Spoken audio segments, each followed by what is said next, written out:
For those of you who may not know, the Academy Forum is a program that is organized and funded by PAMCA. It is to bring to campus outstanding speakers who will engage our students and our faculty and our families. And it is also our pleasure to be able to open it up to the larger community. So we welcome you all. We're really delighted that you've braved the elements to join us tonight. Before we get going with our program tonight, there are just a couple people that I want to thank for making it possible for us. First, Amy South. Amy, where are you? Amy's around somewhere. Amy is our community vice president. There she is in the back. She is ultimately responsible for the entire event tonight. Next is Lucy Batzik, and Lucy is in the doorway up there. Lucy has executed every single detail for tonight. We have Trish Perlmutter. Trish has shepherded this program from the very beginning. And last but not least, Judy Polinovsky and Debbie Kozak, who make absolutely everything happen for us here at MKA. So thank you very much.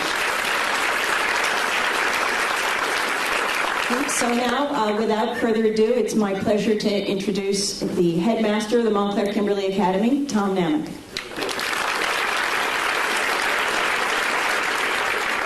Well, good evening and welcome. I'm delighted to welcome you to the Montclair Kimberly Academy, and I want to also thank again our Parents Association. They have made this evening possible for us. While the program is free of charge, it's not free of expectations for how we will conduct ourselves as an audience. I have a couple of things I'd like to ask of you. Please, there's to be no electronic recording, audio or video. Please don't hold your phones up to take pictures, mostly because it distracts the people behind you. And we'd really like to focus on our very special guests this evening. It's my privilege to introduce our guests, and I think they're well known to all of you, but I do want to say a couple things about them. Dr. Tyson has been a frequent guest on the Colbert Report, or rapport, I guess is the proper pronunciation. We're delighted that he's here, and we are also delighted and very grateful that Mr. Stephen Colbert has agreed to interview him for our benefit. Stephen Colbert, comedian, author, and host of the Colbert Report, is both one of the funniest and possibly the bravest comedians of our time. I want you to consider his performance at the National Press Club dinner in 2007.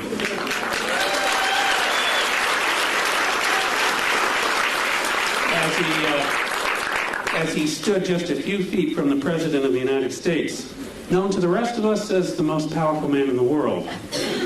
Dr. Neil deGrasse Tyson, astrophysicist, director of the Hayden Planetarium, author of 9 books, teacher, lecturer, host of NOVA's 4-part series Origins, and member of 2 presidential commissions on the United States aerospace industry and the future of our country's space exploration. Dr. Tyson has a gift for working successfully within the realms of research, education, and policy formation. I owe you all an explanation about our theater tonight.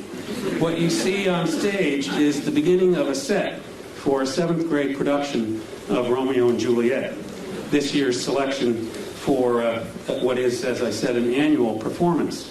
And I think it's fitting that Dr. Tyson is going to warm up the stage for the 2 most famous star-crossed lovers in all of American literature.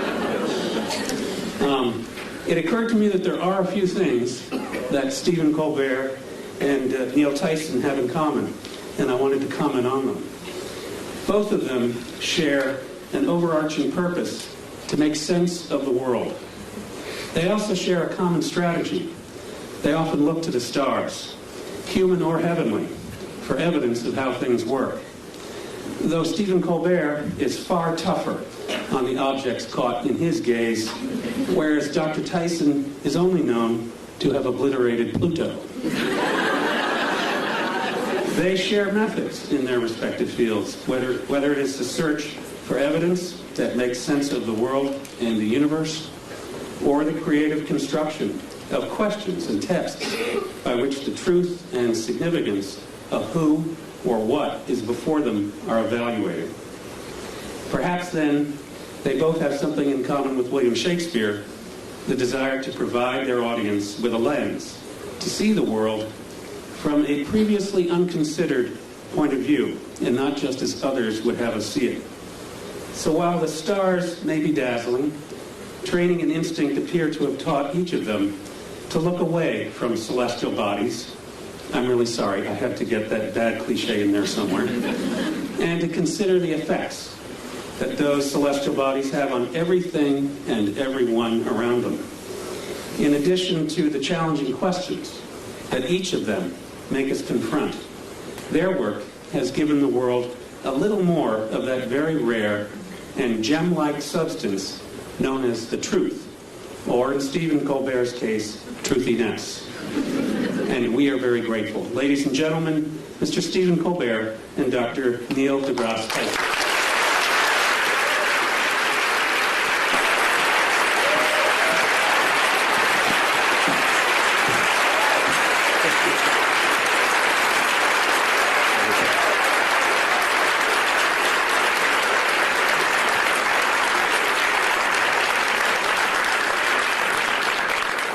Romeo, Romeo, wherefore art thou, Romeo?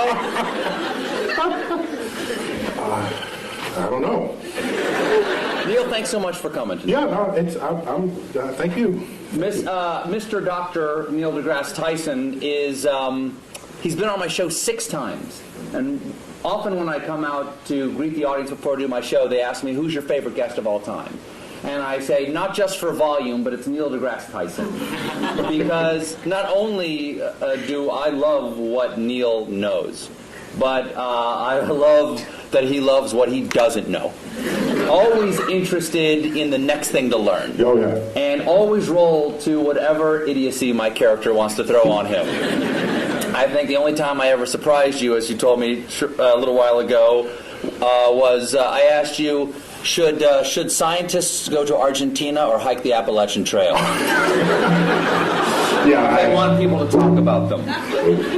It's the universe talking I there. think we're a little out there. The universe amplifies. Yeah, that one, I missed that one. Yes, you'd missed that news story. Yeah. See, to go on a show, it's like the hardest interview ever. I have to I'm laden with current events just to mix with my science because I don't know where he's going to come at me. And I got to be ready with 7 tennis rackets to hit it back. And I'm upset because that one news story, remember with the guy, was it South Carolina guy? Who remembers?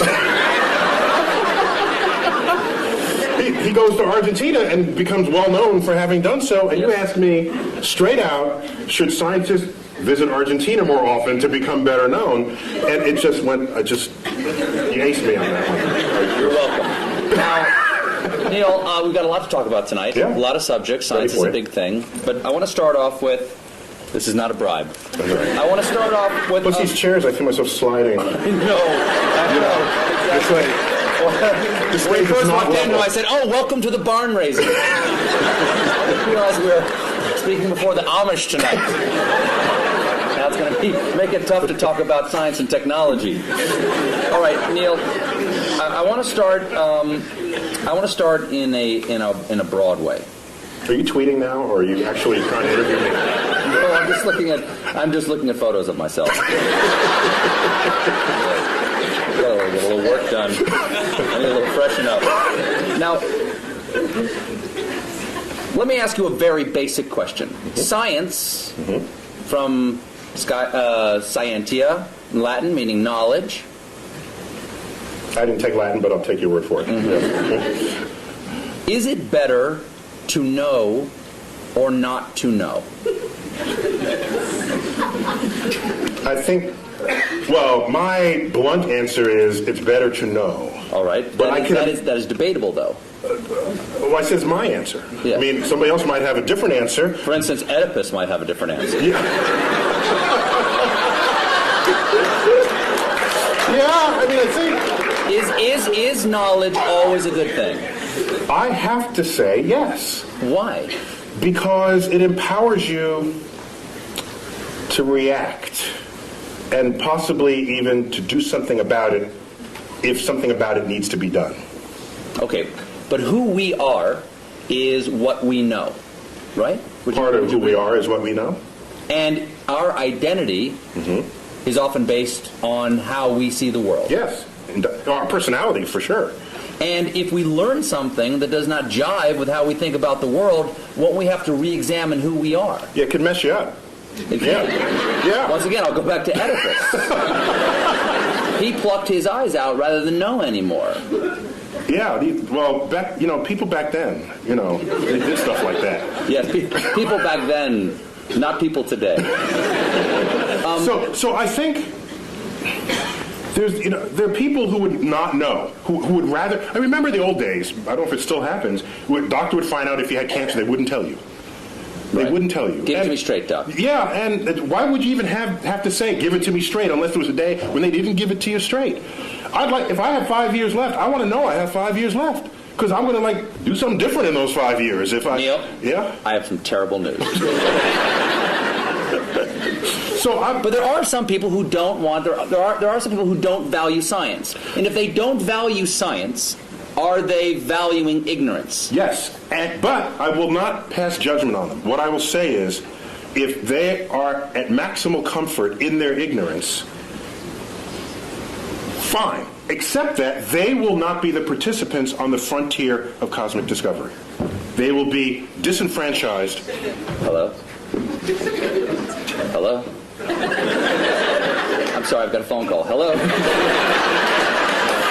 sorry. I have to take this. Hello? My mic isn't working? Hello? Now who's in control?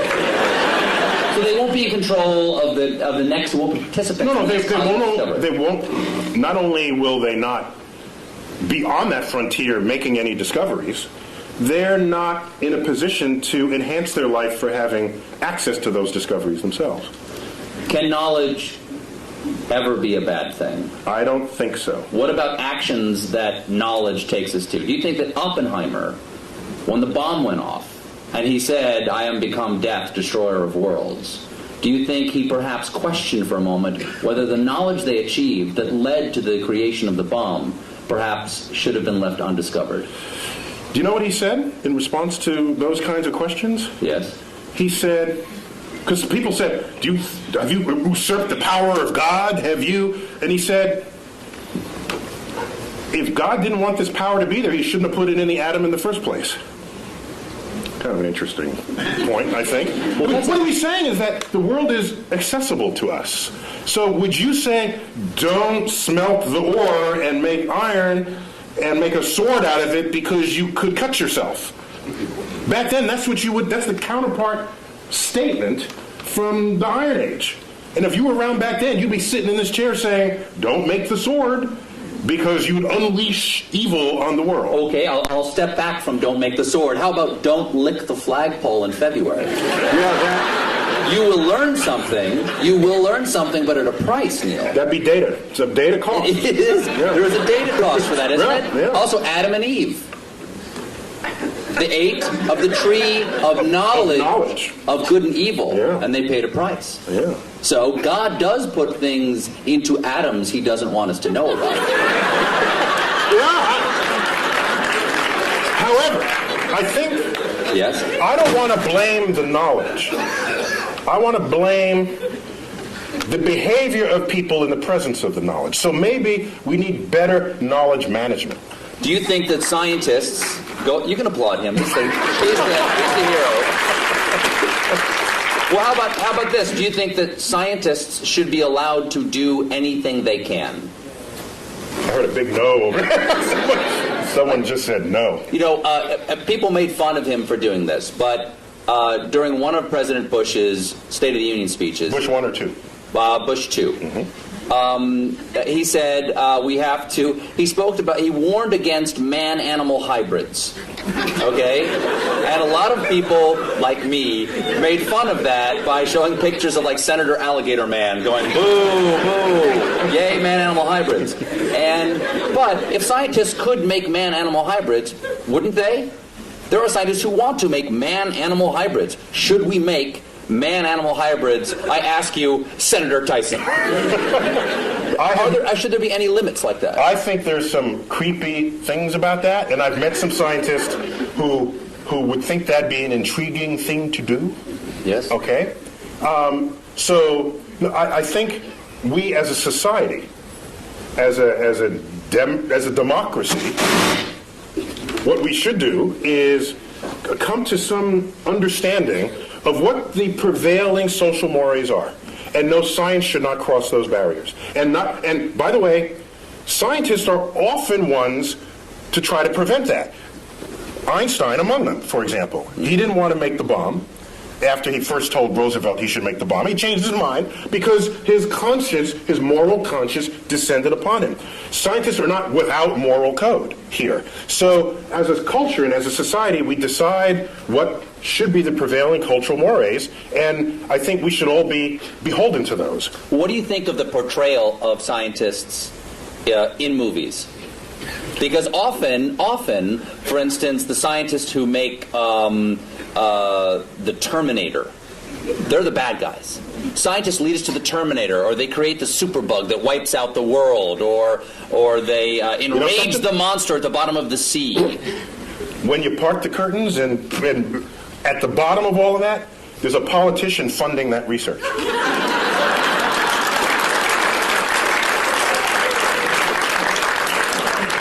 Is this working again? It is? No, it's not. He says yes, you say no. Yeah, we got it. We're getting bad data. Just turn it. We're good. That was good. That's good? You're good. Oh, yeah. You're good. So scientists don't lead marching armies. Scientists don't invade other nations. Scientists, yes, we have scientists who invented the bomb. Yes, but somebody had to pay for the bomb, and that was taxpayers. That was war bonds. There was a political action that called for it. So everyone blames the scientists. We are collectively part of a society that is using or not using, to its benefit or to its detriment, the discoveries made by science. And at the end of the day, a discovery itself is not moral. It's our application of it that has to pass that test.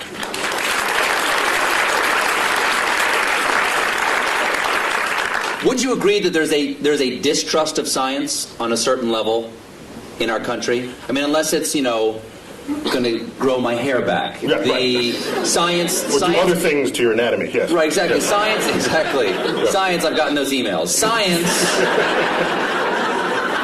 Science is sometimes distrusted because it is more complex than the average person can understand. I think that is the core of it. It's distrusted not because of what it can do, but because of because people don't understand how it does what it can do. And that absence of understanding or misunderstanding of the power of science is what makes people afraid of it. And so I remember back when they first split the atom, shouldn't split the atom, or shouldn't. I mean, you hear this at every discovery that happens in science. There's a mystery to it. For example, irradiated foods. In France, they call it frankenfood, all right? Which is kind of a cute word when you think about it. Yes. But it makes food last longer, and you're healthier for it. You don't get sick from it. And so from it turning bad. In fact, NASA does it all the time. NASA can make a slab of meat. You wouldn't necessarily put this in your refrigerator, but NASA can make a slab of meat that'll last 30 years. I tasted it. And?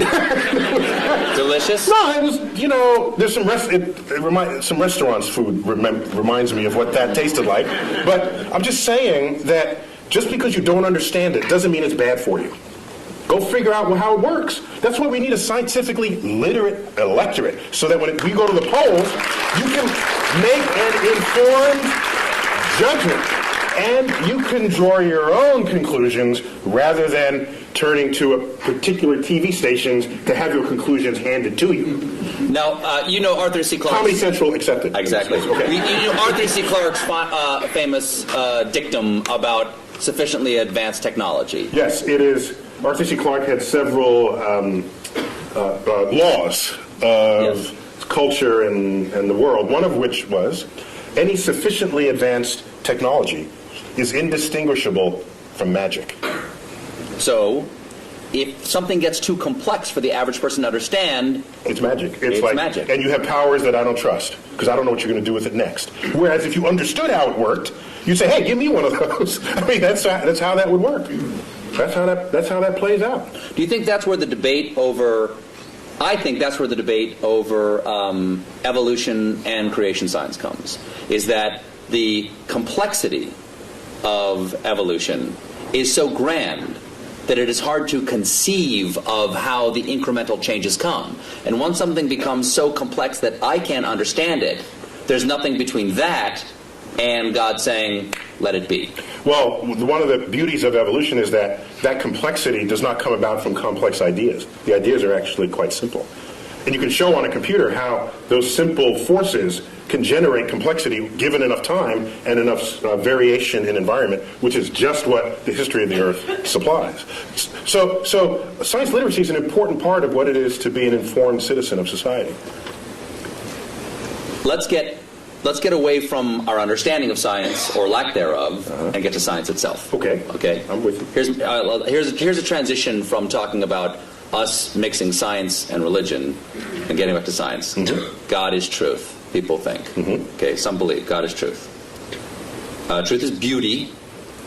Is there anything in science to you that is beautiful? Or rather, what is the most beautiful thing that you know of in science? E equals MC squared. Really? Oh, it's awesome. It is. So that equation doesn't just have a great publicist. It's actually... Because everybody knows it, but also everybody knows Coke. You know, it's like Right, the yeah. Coca-Cola of science. Yeah, you learn E equals MC squared before you even know what any of those symbols mean. You hear it in elementary school. It's a gorgeous thing. It's What is beautiful about E equals MC squared? First of all, tell everybody what all the pieces mean. Well, E stands for energy. M is mass. C squared is just the speed of light squared. That's just, ignore that for the moment. The thrust of that equation is that energy and mass are equivalent to each other, which means you can transmute one into the other and back. What makes it extraordinary is that that hardly ever happens in our everyday lives, yet it's going on all the time in the rest of the universe. And so we're in this little pocket where E equals MC squared never happens. is not visible. It's not visible. It's not happening in our lives. No. But if it did, the world would be really different. Light coming from that bulb would all of a sudden pop into a particle, and the particle would combine and pop back into light again. Would it hurt? It can, yeah. It would sterilize you. There's a lot of, yeah. The kinds of particles that would do that they would sterilize you, yeah. That'd be bad. I've had my kids. Yeah. So it goes on in the center of the sun. It went on at the Big Bang. It goes on throughout the universe, wherever it's hot and heavy. That's what. But what is beautiful about it to you? It's simple. It's simple, yet it accounts for hugely complex things. And for me, that is where the beauty lies in the truth. No. If I had to give you a complex theory to understand a complex phenomenon, send me home. Because what's the point? Well, now, there's no tablet in the sky that said it had to be simple to end up being complex. It's just a remarkable fact about the universe. So why not celebrate it? The fact that pi, right? Let's say the numbers together. 3.1415926. We got a few That's geeks over pretty there. good. There's a nerd fest. We got a geek thing going on over there. Not bad. The fact that you take a circle of any size, a circle the size of the universe itself, and divide it by its own radius, and you get that number, that's beautiful. I have to pause, and I get misty thinking of this.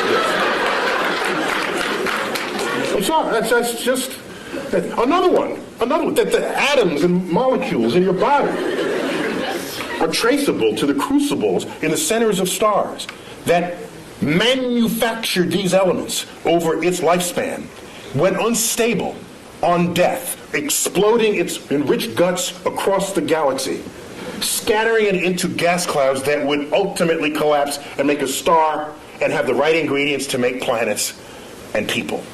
Which means we are part of this universe. As I've said many times, and this goes back, not only are we in the universe is in us. That is a profound concept. And I think it's the greatest gift that astrophysics gave culture in the 20th century. There's a research paper in 1957, and I say that because one of the authors just died, like 2 days ago, Jeff Burbidge. Burbidge, Fowler, and Hoyle. One of the most famous research papers that no one ever heard of. You know why, I think? Because it had 4 authors, not just one, and it took a decade to figure out, and it wasn't just somebody burning the midnight oil, so it doesn't lend itself to poetry or screenplays, because it's a collaboration, so nobody wrote about it. But we knew that we are star stuff. We knew that we are stardust at the middle of the 20th century. That connects us to the universe like no other fact. That's beautiful.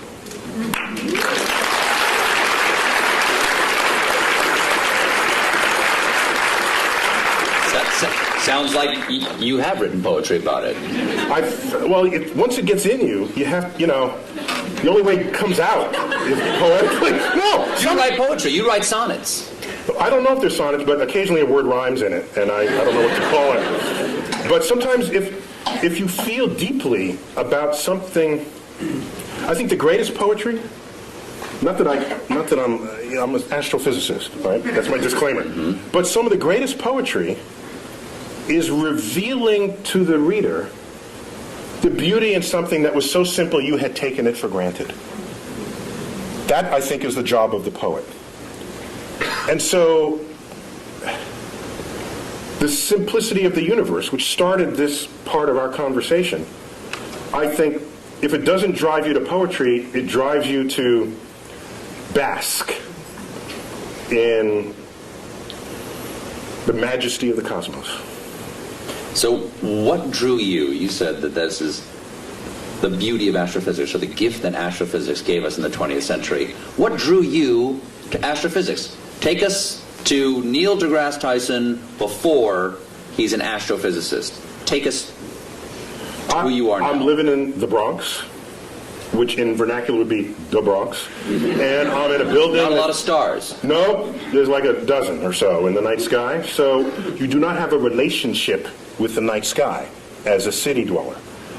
And my parents, I have a brother and a sister, they would take us to, each weekend we'd go to visit museums and other sort of cultural things in the city. And one of those weekends we went to the Hayden Planetarium.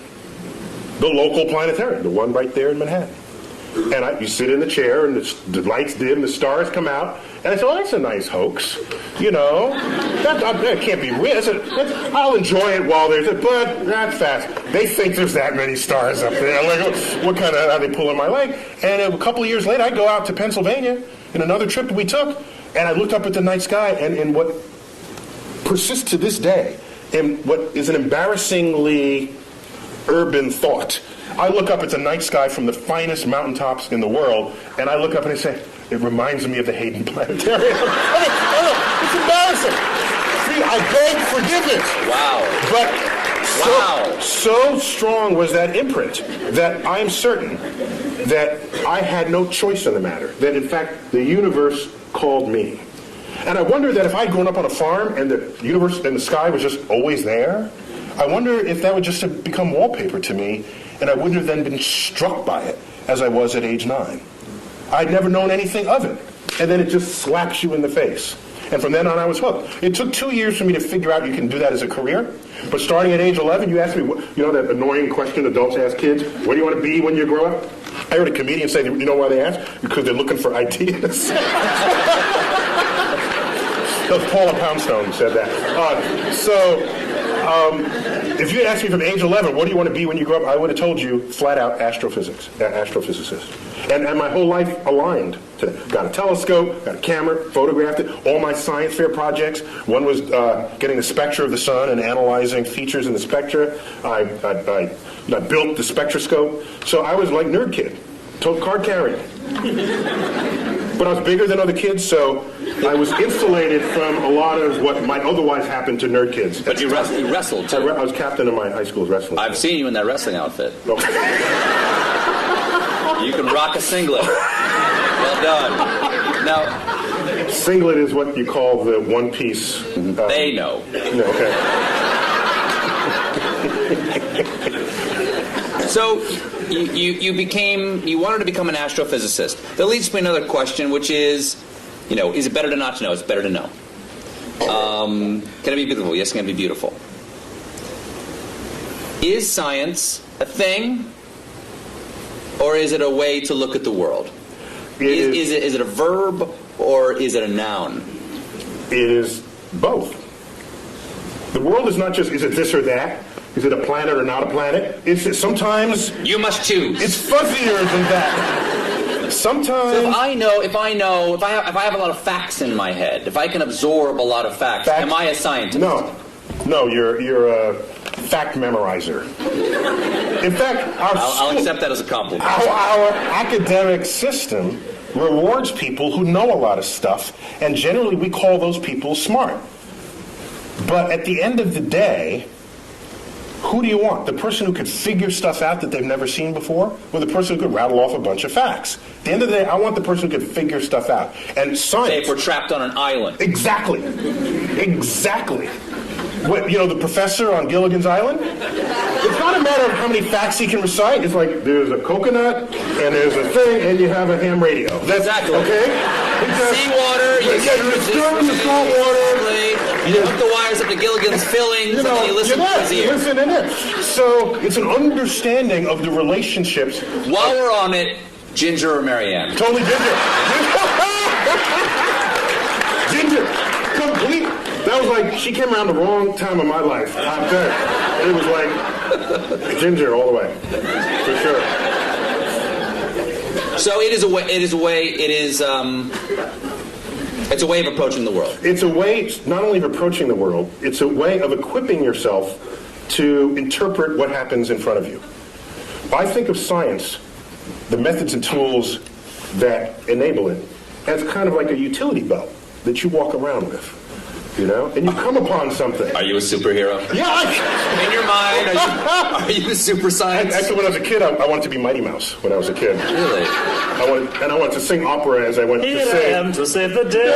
Yeah. So it's a tool belt. It's a tool belt. It's a utility belt. Utility belt, sorry. Because I'm picturing you in the singlet with the utility belt. Yeah, it's... a tool belt, the difference is a tool belt, if you have a hammer...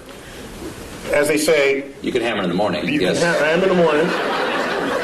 If I had a hammer. Mm-hmm. The problem is, if you start wielding a hammer, then all your problems look like nails. Mm-hmm. And maybe they're not.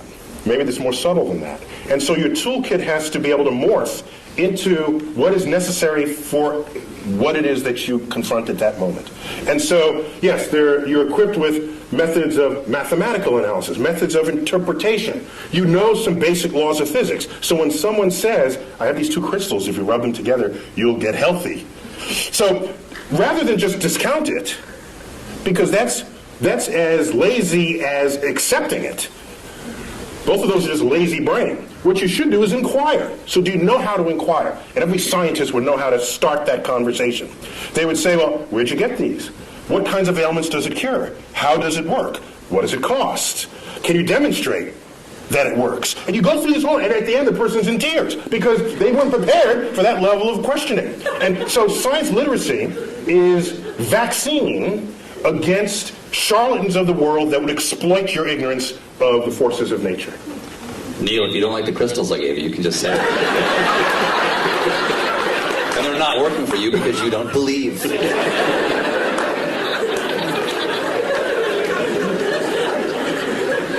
Is there any science fiction you admire?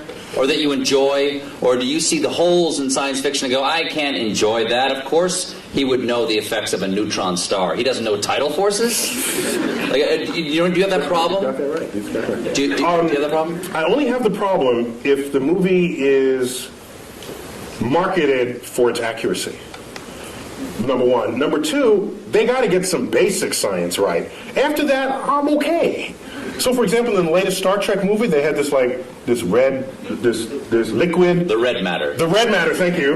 Release the red matter. Release the red matter, and you drop it into the core of a planet, and it turns a planet into a black hole. I thought that's kind of cool. No, what was a little weird was... Why didn't it turn the ship into a black hole? No, because they had the special apparatus that surrounded it. And the apparatus did what? It's the anti-black hole apparatus. I'm okay with that. See, I was not losing sleep. That didn't bug you? Over what held the black hole. I didn't right. have an issue with that. But oddly, what I had an issue with was they needed this drill, which is a very cool kind of, that was the coolest thing I'd ever seen. Exactly. A drill, they would drill to the center of your planet, and they drop I'd say, if that would turn a planet into a black hole from its center, it surely would turn a black hole turn into a black hole from its surface. So you just drop it on the surface. What would Kirk and Sulu fight on? I know, right? They had to fight on the platform. So I'm okay. I got angry with Jim Cameron about Titanic. That's how I got angry. Did I tell you? I didn't tell you the story. You did not. Oh no! Can I? I've never seen you this angry before. Just hold me back. I can't wait to see what you have to say about Avatar. You might turn blue with rage. Go on. So what was your problem with Titanic? There's a colleague of mine who saw Avatar, and he got home and he told his wife he wanted to paint her blue, and that didn't go over very well. Is she 10 feet tall? So, Titanic, you may remember, was marketed as a film of high accuracy because Cameron had funded this submersible to go down and it checked out the staterooms and the wall sconces and the china patterns, and so they reproduced that to detail. And so here they recreate the ship for the movie. Can you double check that? No, because he had the submersible. You just have to trust him, okay? No, you got to trust him. So now, the ship sinks, right? Did I give away the... Well, you see the movie yet? I'm sorry. Okay, so the ship sinks. I do. I remember. You remember that, okay? Very sad. And it's Kate Winslet on the flow. Remember that? And Yes. she's delirious. This isn't the scene where she's naked. Oh, sorry. Go on. She was kind of like that for that too. No, she's on the flow, on the whatever, the plank, and all right, she's looking up. We know the date, the time, the weather conditions, the longitude, the latitude. We know all of this about the sinking spot of the Titanic. There is only one sky she should have been looking at, and it was the wrong sky.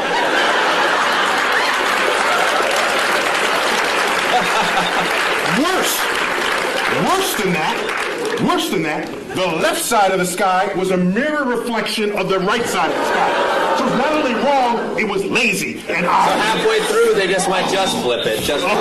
No one will know. And so I was livid. Ooh. I got out my finest stationery, and I wrote a letter to Jim Cameron. No reply. 5 years later, I bump into him. He was on a NASA committee, and my sort of presence with NASA was growing by then. And I bumped into him in a meeting. And I said, Mr. Cameron, I just have to ask. You know, the sky, it's not the right, it's black, what? And he says, well, actually that happened in post-production. So he's absolving himself of guilt, but I wanted him to grovel in front of my feet, which he did not do.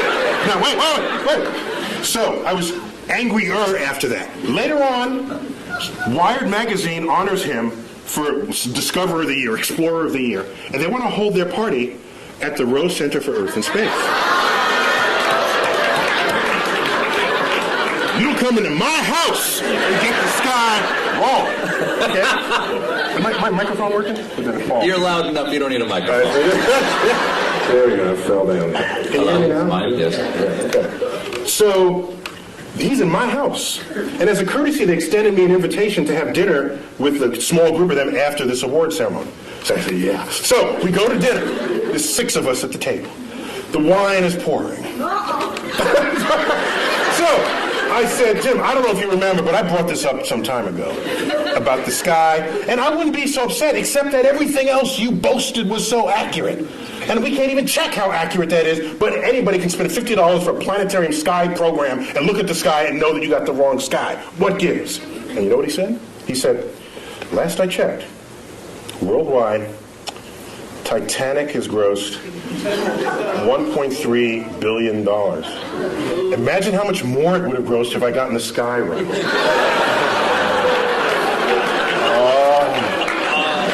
Oh man. So sorry. That. If I had a tail, it would have been like between my legs, and I would have. And so I think you won that conversation. No, actually, I did. He retreated into his bank account. Here's what But happened. you know, but that money will all eventually be gone, and he would still have gotten the sky wrong. Oh, that's an interesting point. That's right. The sky will Outlived even James Cameron. However, as dejected as I was, 2 weeks later I get a phone call. Forgot the guy's name. He calls me up and says, "Hello, it's Dr. Tyson." I said, "Yes." He said, I forgot his name, Johnny Smith. "I work in post-production for Jim Cameron. He is releasing a 10-year director's cut anniversary edition of the Titanic, and will be adding new footage from the deck. And he tells me you have a sky that he can use."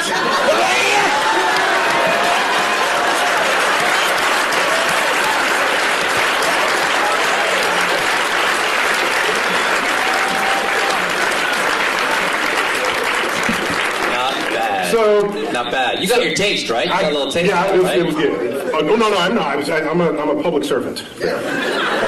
I don't need a piece of the thing. Me too. So if you're gonna claim it's right, then I'm gonna hold you to it. If you're not, then I'll just sit back and enjoy it. What is You know what I don't like? I don't like is the people who you go see a movie with who read the book first.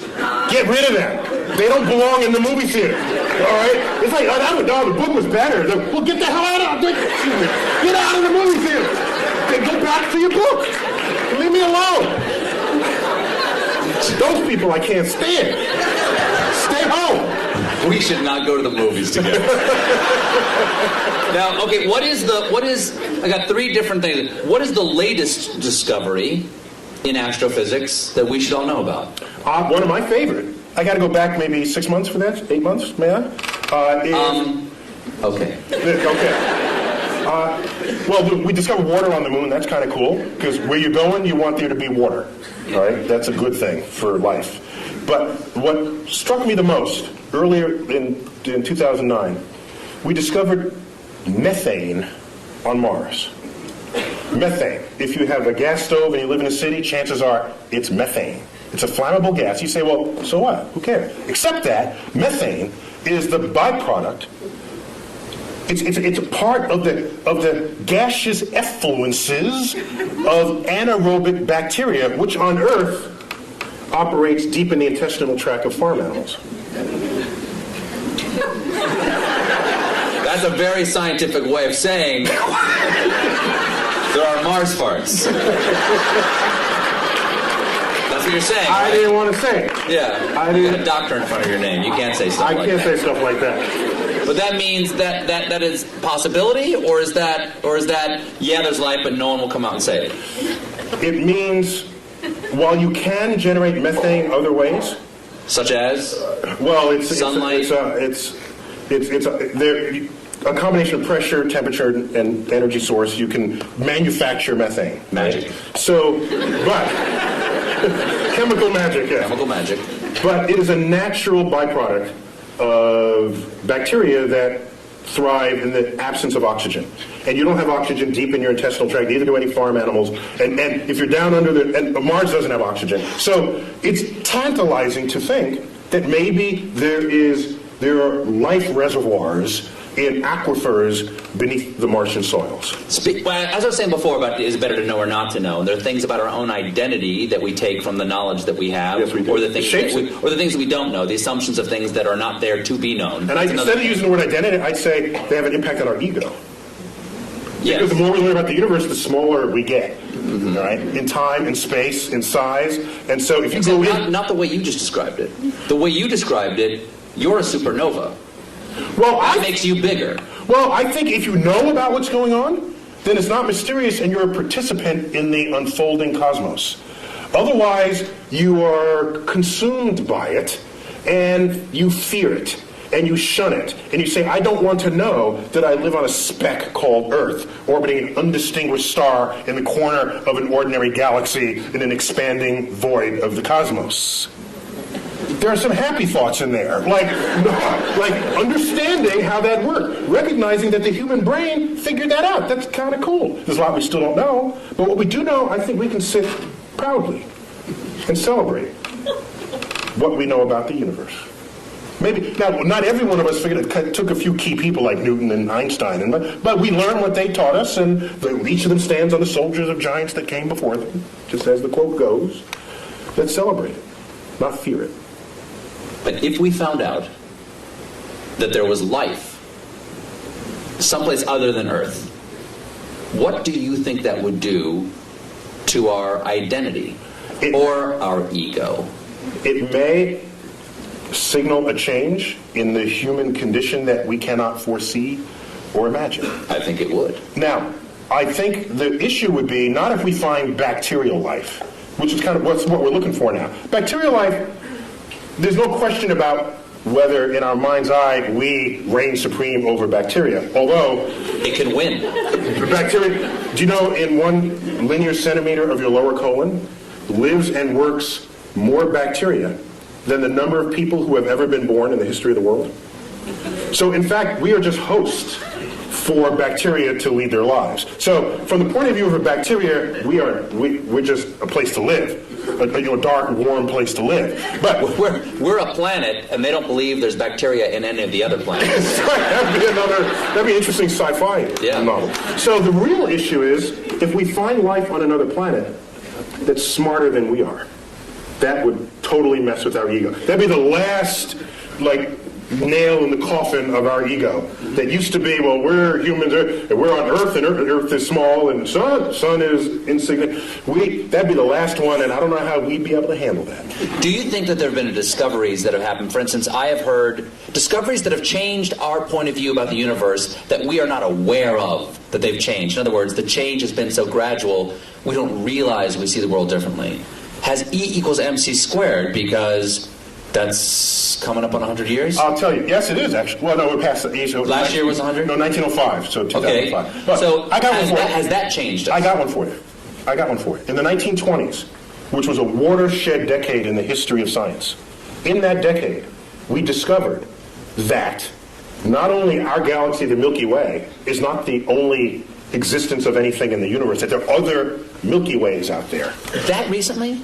1920s. Was it just the optics didn't exist for that? We needed a big enough telescope, and Edwin Hubble wielded all the glass that necessary to accomplish that back in the 1920s. He said Hubble, before the telescope, was a man and had his own telescope, the biggest of its day, and he made that discovery.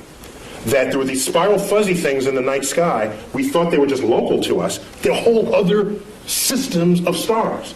100 billion stars unto itself, outside of our system. Not only was that discovered in 1926, 1929 he discovers that the universe is expanding, which means it may have had a back then, it may have had a beginning. If it's expanding, that meant it was littler in the past. Well, there must have been a day when it was all together in the same place. Thus was born the Big Bang.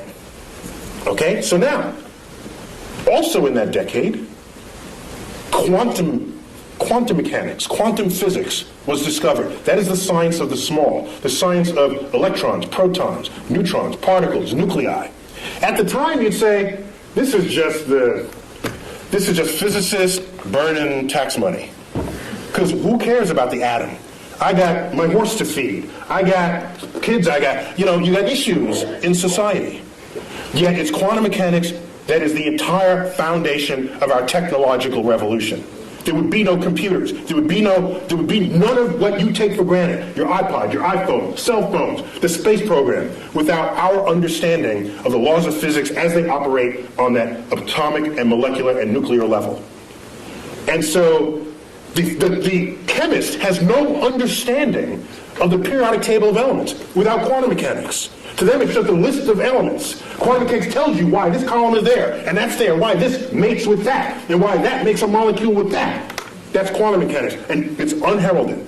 You ask me, is there any discovery that has changed how we live? It is quantum mechanics. And I make this point because I'm ready to... Today, you hear people saying, why are we spending money up there when we got problems on Earth? And people don't connect the time delay between the frontier of scientific research and how that's going to transform your life later down the line. All they want is a quarterly report that shows the product that comes out of it. That is so short-sighted that that's the beginning of the end of your culture. So it's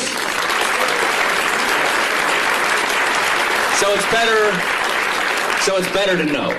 That's a really long answer to my first question. My second question is let's take some questions. Do we have time to do that? Q&A. You better wave. You better hit me in the head with a rubber band. Okay. Very quickly before we get to questions here. How many can I ask? Ask one. Do we have microphones, or are we going around the room? We can repeat the question if there aren't enough microphones to go around. Let's start right here with just one, please, sir. Is there a brown dwarf star approaching? Is there a brown dwarf star approaching? Okay. Dare I suggest that I think I know much more deeply about what's behind that question? He's asking about Planet X. Do share. That would swing by Earth in the year 2012 and tip us on our axis and have it be the end of civilization as we know it. Is that right, sir? Oh, I heard about that. Yeah. I'm digging a subterranean chamber. Yeah. Me and my kids are going to be fine. Yeah, go on. Once it get here. It doesn't exist. Moving on. Next question. Yes. No, there is no Planet X. All gravity, all principal sources of gravity in the solar system are present and accounted for.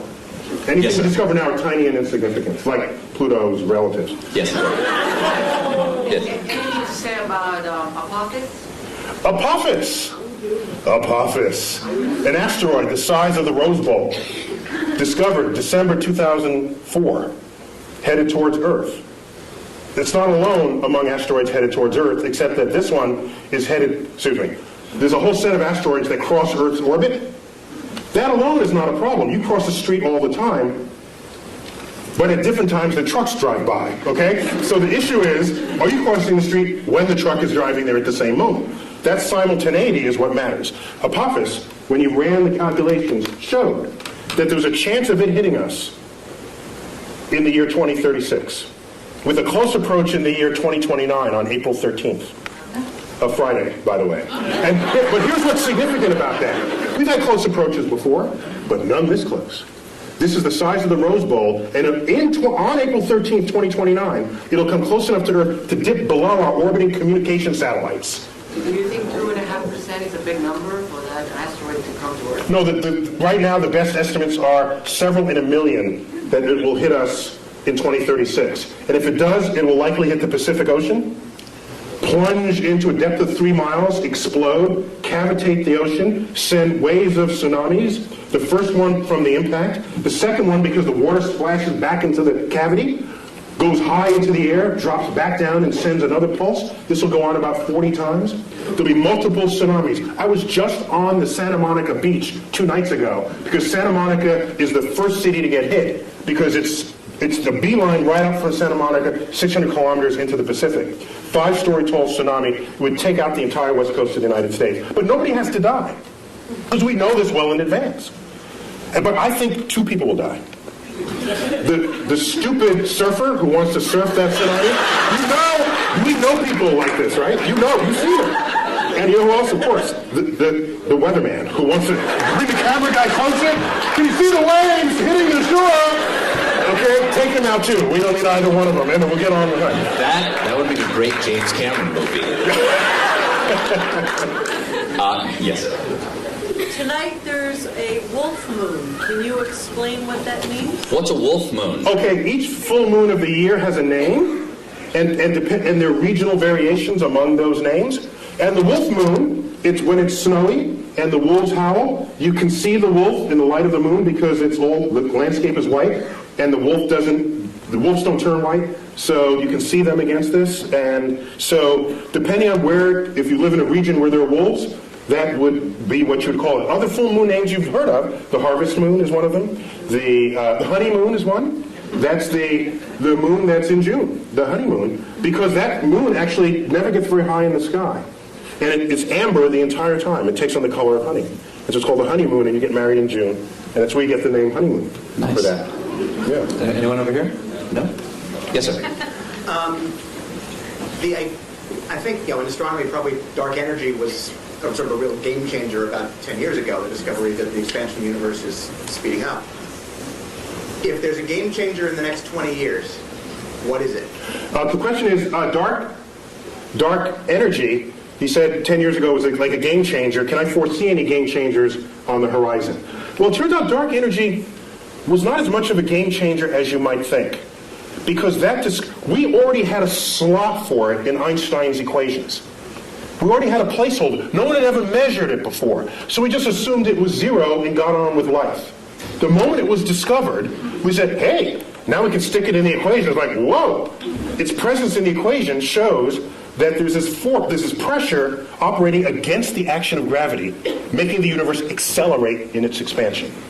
And that's extraordinary, because it means the day will come where these galaxies that Hubble discovered will move away from us with such speed that they will disappear beyond our horizon, and the total known universe at that time will only be the Milky Way, restoring the state of mind of our universe that existed before 1920. That's a spooky time. We would have to hand down the annals of cosmology from previous centuries to hear about the galaxies that were once in the night sky. So game changers going forward. If we discover the dark matter particle, that'd be kind of cool. If dark energy and dark matter, because we don't know what's causing either one of them, but we measure them. So they are real in their action on the universe. We just don't know what it is. Okay? As distinct from the ether 100 years ago, we never measured it. We just assumed it was there. There was no data. It was just dark matter, dark energy. We can call it Fred and Wilma. Don't think it's matter or energy. We don't know what it is. Don't let the name fool you. I'll for henceforth call it Fred and Wilma. Okay? So with Fred and Wilma, these two things, it may be a game changer. Once we figure out what it is, it's a new particle that then we can exploit to our benefit in the same way our understanding of quantum physics enabled us to exploit the behavior of atoms and nuclei to our benefit. So a new kind of physics would transform how we live. Yes. That's one way I'm thinking about it. Is Pluto going to be excised, so not just because you send it out, but because the ice will expire quickly? Will Pluto not only be humiliated by Neil deGrasse Tyson? You may not know this. That's not the word she said. She used that word. Excised from the family of planets. Neil was on the group that gave the recommendation that Pluto be demoted, correct? We thought differently about Pluto's identity than Pluto did, and other supporters of it. We just grouped it with other icy bodies in the outer solar system that, at the time, were being discovered. Don't shoot the messenger. Pluto was alone for 65 years, and so you can't have a category of one. That doesn't work in science. You need a few things to make a category. So he's okay. It wasn't a category, though. It was a planet. Well, yeah. My very elegant mother just sat upon 9 porcupine. Now she just sits upon 9. It doesn't make any sense. Yeah, it doesn't make any sense. Where's the porcupine? If she's that elegant, she wouldn't have sat on a porcupine, I don't think. So once we found other icy bodies, all we did was group them together. We said, Pluto, we found family for you. In fact, we think you're happier there, because now you're one of the biggest icy bodies. And rather than a pipsqueak planet. You sent Pluto to a farm upstate to run and chase rabbits. It's much happier there, kids. It's happier there. And I didn't do this alone. Is there a supergiant beyond Pluto that pulls comets in? Is there a chance there's something out there that's drawing? There was a hypothetical star, which is related a little bit to what led to this invention of this the brown dwarf that you won't talk about, but you and I know, yes. Yeah. There was come down to the bunker too. There was a suggestion that there was a companion star to the Sun, provisionally called Nemesis, that had this long orbit that would jostle comets in the outer solar system and send them raining down on Earth, creating mass extinctions, accounting for the extinction episodes in the fossil record. But it was an interesting hypothesis that was never supported by data, and so when you're not supported by data, you discard the hypothesis. That's how science works. You don't believe something just because you want to, or think something's true just because it feels good. At some point, you've got to confront the data. So getting back to the point... You've never been in politics.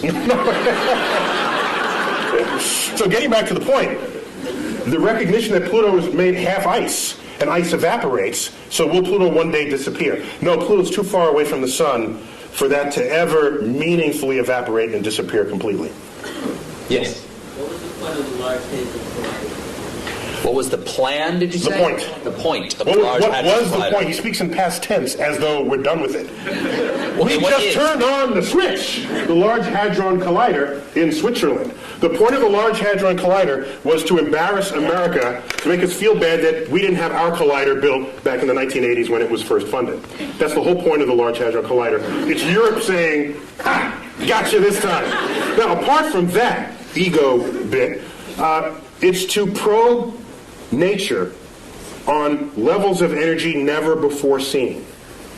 And right now it's hard, it's practically impossible to discover a new law of physics on your tabletop. We've been there. We've done that. And almost the entire history of physics is go to the edges of your points of exploration and then take a step beyond that. You're bound to discover something new. It's like climbing the next mountain, crossing the next valley.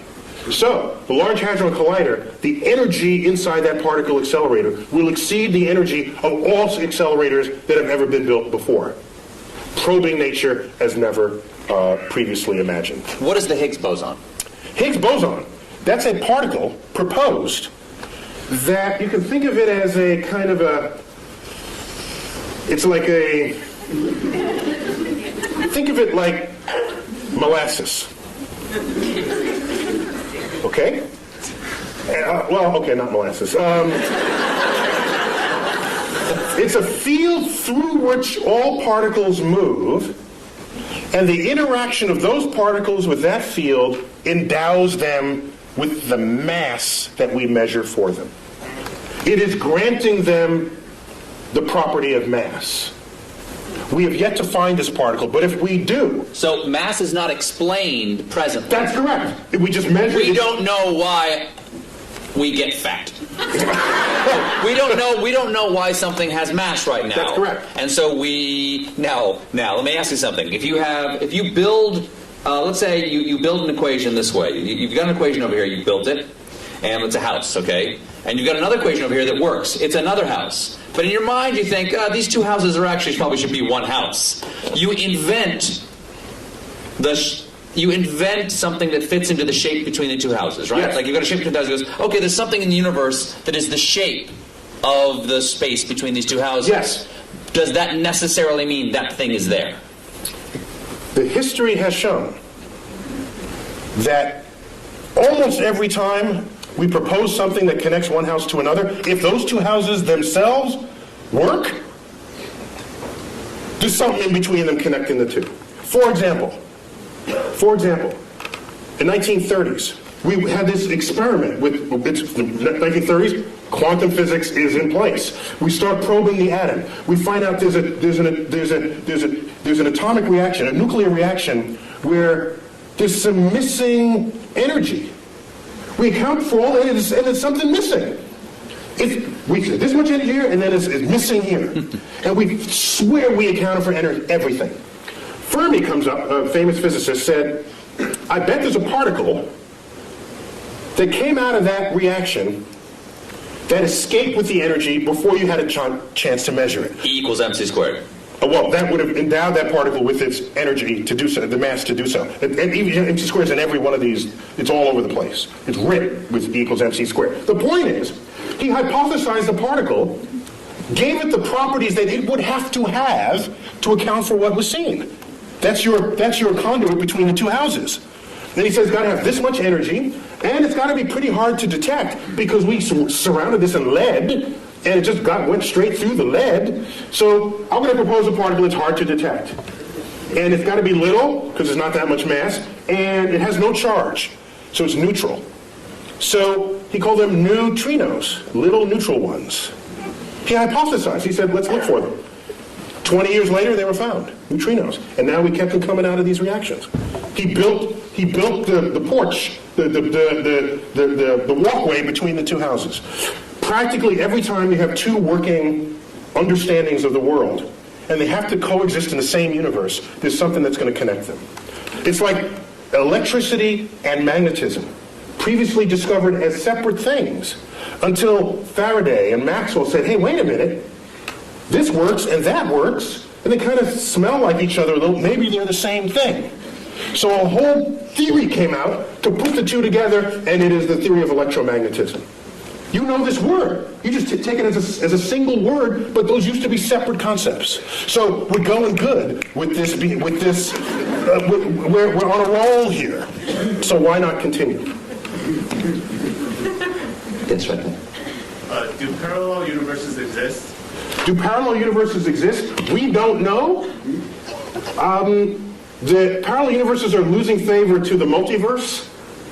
We have some cogent theoretical expectations that our universe might be just one of many, spawned from this hyperdimensional medium, which we'll call the multiverse. There's no data to support it, but we have good theoretical premise to think that it's there. And we have philosophical precedent. We used to think Earth was special and unique. It wasn't. We got 8 planets.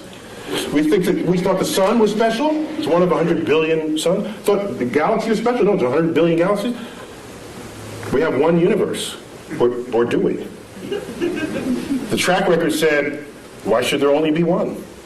Be open to the possibility that you don't live in the majority-looking universe that's out there. Would a separate universe, when you say different universe, does that mean... Slightly different laws of physics, which makes That's what I'm asking. Oh, yes. Well, this is the fun part. Because if you manage to get a portal to another universe, don't be the first one to volunteer to go through it. Because your atoms are working in this universe. If the slightly different law of physics, you could implode, explode, come out with 3 heads. Who knows? There's a different exchange rate over there. Yes. Yes. Someone, let's go in the back, in the middle, and I think you have a white sweater on, yes. Is it possible to tunnel through a black hole, like quantum mechanically speaking? Can a black hole be used to travel? How about that? Can we say that? No, it's a little different. Like, Steve, get with it. Tunnel through a black hole. Yes. As if it creates a tunnel in space or time. Quantum mechanically is what she said. Quantum mechanically, can you tunnel through a black hole? I'm not going to try to interpret this one. Well, I have to ask, did you want to land someplace else when you're done, or are you content with being dead when it's over? I need to know before I answer. I guess it's okay if I die. It's okay if you die. For science. For science. Stephen Hawking showed just recently that, and for me this was kind of spooky amazing, that black holes remember everything that they have ever eaten. Which means it's not a tunnel to anywhere. Everything that it ate is sitting there at the singularity at its center. Now the spooky part, that's not the spooky part. The spooky part is, Stephen Hawking showed 40 years ago that black holes can actually evaporate. The matter that's within a black hole can rise up out of the gravitational field that surrounds it and spontaneously birth a pair of particles. That's just E equals mc squared doing its thing. E equals mc squared. The gravity field has high energy density. Out of that pops particles. And those particles escape, taking matter away from the black hole. From the gravity field of the black hole. Doesn't that fly in the face of how we think of a black hole? In a black hole, gone forever. Because nothing escapes, because nothing can surpass the energy needed to go faster than the speed of light. Except quantum mechanics, this quantum physics from the 1920s gets you out of that problem. That's a classical understanding of black holes. You layer quantum mechanics on it, weird stuff happens. Completely legitimately weird stuff happens. So you birth these particles outside the thing. Now here's what happens. I dump you. That sounds like that. I'm not interrupting. That sounds like science is making magical exceptions for itself. Quantum physics is kind of magic because none of it issues forth from your common sense. Particles pop in and out of existence. One time it's a wave, the next time it's a particle, and it interacts with itself. And you measure it here, but it shows up there. If we were forged in that world, then all that would be common sense. And equals mc squared would be a daily phenomenon. You wouldn't need Einstein to figure it out. You'd be learning it in elementary school. But that is a foreign universe to us. And so what goes on there, you are prone to say, that doesn't make sense. You know something? It's of no obligation to make sense to you because your senses didn't come out of that universe. Out of that universe of tiny particles. We don't live there. If you let something go and it drops, you say that makes sense. If you let something go and it goes up, you say that doesn't make sense. In quantum world, that happens all the time. It would make sense in the quantum world. So I submit to you that if I take your body and dump it into a black hole, what Stephen Hawking showed is that all the particles that went into the black hole, let's say it's Stephen Colbert black hole, okay? No other contaminating bodies but your atoms in the center of this black hole. And I wait around, and out here in the gravity field, particles pop into existence. And I make a check. How many protons? How many neutrons? How many electrons? How many neutrinos? By the time this black hole was evaporated, it would have been every single particle that you were having fallen in the first place. Extracted out of the energy field of the black hole. So it remembers who you were even out in the gravitational field. That's spooky to me. Is the black hole now gone? Gone. Gone. Just it pops out of existence. Evaporated. It takes, by the way, it takes several trillion years for that, so don't wait around for it. It's that young man right there. How do you figure all this out? Okay. How do you figure all this out? It's an excellent question. Yeah, that's a good one. Isaac Newton did it all by himself. He was like really, really, really smart. A quick Isaac Newton story. He discovered laws of motion, laws of gravity. Just shows that planets don't orbit in circles, as Copernicus had thought, but in slightly flattened circles we call ellipses. And so a friend of his said, hey, Ike, why? That may be quiet. I don't know what it's called. Why that shape and not some other shape? He couldn't answer that question. I'll get back to you. Goes home for 2 months, comes back. Here's why it's that shape. They're conic sections, they're cuts through the thing. They said, well, how did you figure that out? He said, well, I had to invent integral and differential calculus to figure it out. So some people invent their own tools and methods to discover the world. Most people learn the tools from someone else and then apply them to make incremental changes. Some people make huge changes, like Isaac Newton and Einstein and others. Isaac Newton once said, if I can see farther than others, it's because I've stood on the shoulders of giants who have come before me. But I've read Isaac Newton, and his stuff makes the hair on the, if I had hair, it would rise up on the back of my neck, how plugged in he was to the universe. And I'm saying to myself, that quote cannot have possibly have been honest. What it really meant, if I'd re-give that quote to him, I'd say, if I can see farther than others, it's because I'm standing among midgets, that's why. He can see farther than everybody else. In the case of Isaac Newton. I'm afraid we only have time for one more question. Yes, sir. Actually, that was a great segue to my question. You talked. We organize this all for your question. Sure. Early in the evening, you brought up the ideas of scientific literacy and technology management. I'd like to hear your opinions on where the policy needs to go to make a positive impact in that area. Ooh. All right, Neil. Can you repeat that for everybody? The question is, we were talking earlier about scientific literacy and our approach towards science as a nation. In your opinion, and you serve on science advisory panels, yeah. Where do you think we need to go as a nation? What do we need to do to increase our scientific literacy? I'll answer two-pronged. One is, what do you do with your kids? And kids need to be able to explore freely. And if you look at most households, they're not designed for that. They're designed to have the kid not explore. The kid comes into your kitchen and pulls out the pots and pans and starts banging on. What's the first thing you do as a parent? Stop that, you're getting the dishes dirty. Yet these are experiments in acoustics. That's what that is. Okay? Whatever the kid is doing, if it has the chance of breaking something, you're going to tell them to not do it, without thinking that that's the consequence of an experiment that they are conducting. And every time the kid wants to do something, provided it doesn't kill them, it's an experiment. Let it run its course, even if it makes something messy. You agreed to have a kid in the first place? Fine, clean up after them. And when they open up...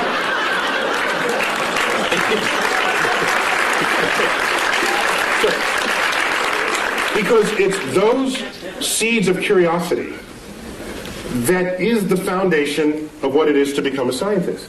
Now, I don't want everybody to be a scientist. That'd be a boring world. I want the poets and I want the musicians and we need that. And I don't have it. But I'm talking about promoting science literacy. And so the first step for the parent is to get out of the way. Allow the child to explore. They start playing in the mud. Don't do that in the mud. I just cleaned those pants. You're getting in the way of another experiment. They start plucking the petals off the flowers you just bought from the florist. And you say, stop that, I just paid $10 for the flowers. Had you let that continue, they'd find in the middle the stamen and the pistil, and they'd learn something about the flower. For $10. That's cheap. Derek Bach, one-time president of Harvard, once said, if you think education is expensive, try the cost of ignorance. And so that's got to start at home. In the schools, I don't have a problem with the fact memorizing, but don't equate that with what it is to be wise or what it is to be smart. Smart should be some combination of that, yes, but also, what is your lens on the world? How do you figure things out? And you promote that by stimulating curiosity. And I don't see enough stimulating curiosity in this world. This is a famous school right here. I saw the banner in the opening corridors. So you probably don't have that problem here, all right? But the whole world is not educated in this building. So a lot of change would need to happen in that regard. Now getting back to policy. I have tried. You do a simple Google, like YouTube and Tyson, my name, but put Neil so you don't get Mike. Right? Dining on someone's ear. Half of what ends up thrown onto YouTube are talks I've given where I am trying to convince people, not only the public, but lawmakers and people in power, that investing in the frontier of science, however remote it may seem in its relevance to what you're doing today, is a way of stockpiling the seed corns of future harvests of this nation.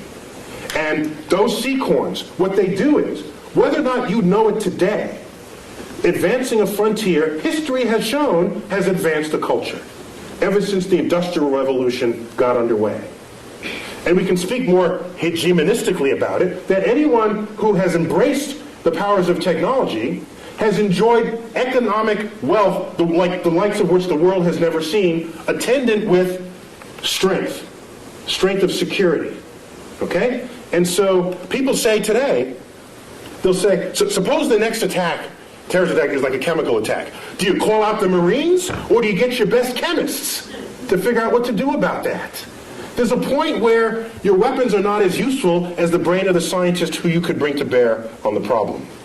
And so I see science and technology and creative investments in it as the most significant infusion to our economy that could possibly be conceived.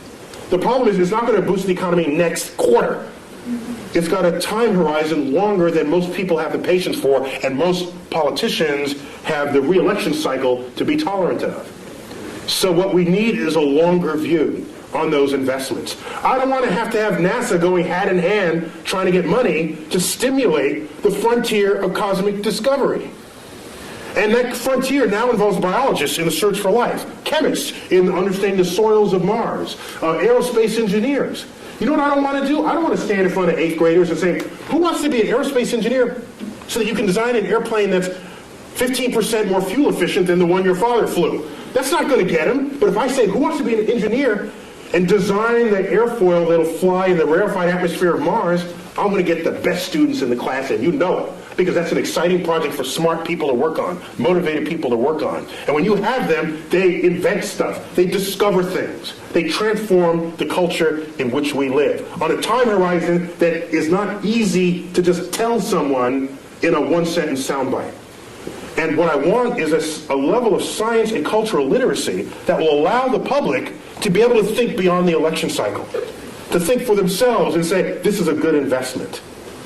How many times have you heard people say, if you're not among us here, why are we spending money up there when we have the problems down here? Have you ever asked how much money we're spending up there? Ask that question.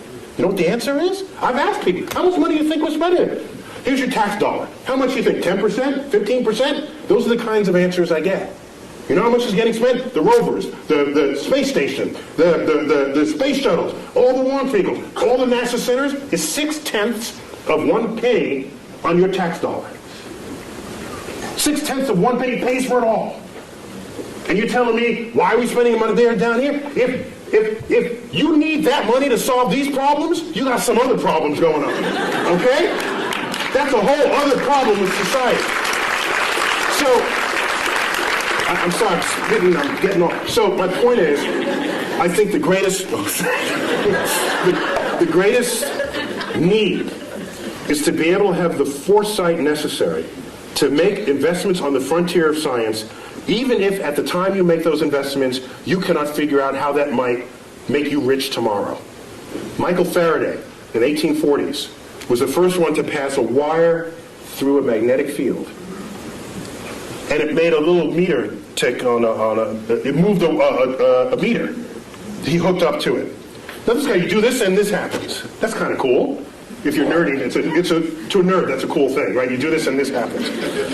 And so what was happening is, it induced a current through the wire. He showed his colleagues. It looked like just kind of a curiosity, a toy. Showed it to Parliament. They say, why, this is what we're funding? We're funding this toy? And this may be apocryphal, but it is said of Faraday, in response to this inquiry, said this, because they asked, well, what value is this to the British Empire and to the king? He said, I don't know what value it is today, but I know one day you're going to tax it. And in fact, that is the foundation of how all electricity is made today. And it would take another 60 years before electricity would come to homes. But who could have known it at the time? I don't want to be left behind. I will not leave you behind. Last thing I'll say. Yes. Last thing I'll say. The biggest news story last year to me was not the methane flatulence. No. The biggest news story happened December 22nd, something like that. I forgot what day. A press release comes out. Russia says they want to send a mission to deflect Apophis, the killer asteroid. Oh, yeah. By the way, I said if that hits, it's going to hit the Pacific, which affects us. Okay? Russia says we're going to launch a mission. We're going to start designing it now, and we're going to fund it. Oh, by the way, the United States is welcome to join us. And people say, that's nice, a little international thing. And I'm saying, wait a minute. Something's wrong here. Aren't we the ones who are supposed to be starting missions and then invite other people to join us? Isn't that how it's been? So that was a sign, one of many, that our significance and meaning on the world stage is fading. And it's fading fast. And it's not a cliff, it's just a fade. And the day will come where the rest of the world just makes their own decisions about the future of their own space exploration and technologies. And we're sitting back saying, hi fellas, can we join along? Neil, we already proved we can deflect asteroids in the movie Armageddon. Yes. So there's our fantasy. We don't do it in real, we do it on the silver screen, and we're happy about that. Maybe we got to fix that disconnect. Last question. Why is there something instead of nothing? 10 words or less.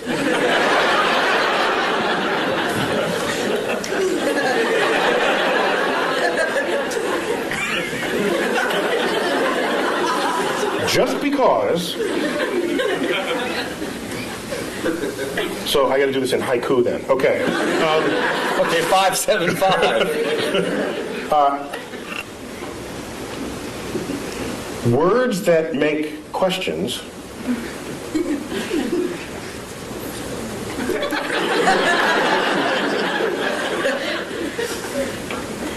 may not be questions at all. I am well rebuked. Neil deGrasse Tyson, it is an honor to have you here and an honor always to talk to you. Please, come on, give it up for Neil deGrasse Tyson.